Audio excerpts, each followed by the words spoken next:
هذه فيه كي نفتحهم كل وحده كيف تجي. طيبتها شويه ناقص، هذه طيبتها زياده، وهذه الله يبارك حبيتها تجي شويه نقص لها طياب. هذه هاي كيفاش جات هكا باش تكون عندكم علم كيفاش يجي لي بريك.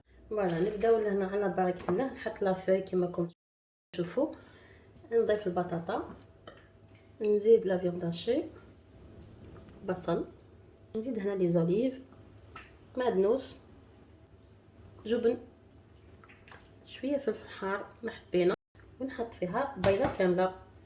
فوالا وهنا نغلقها عادي.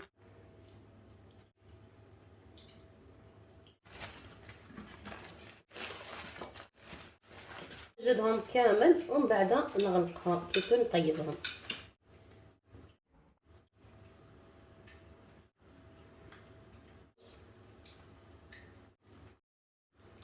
بسم الله على بركة الله.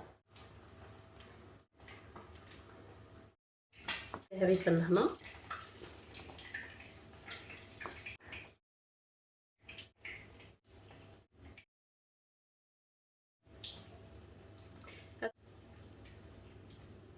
فلفل،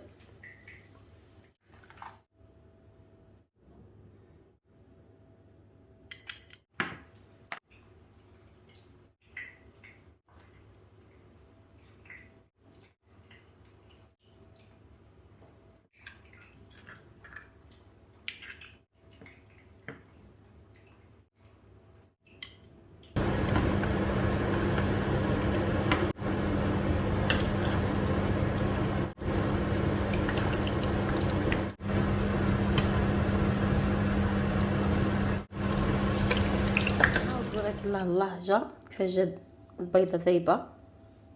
فوالا ان شاء الله تجربوا الوصفة، شوفوا الله يبارك. ها ان شاء الله تجربوها وتعجبكم. نقول لكم في امان الله وحفظه، والسلام عليكم ورحمة الله تعالى وبركاته.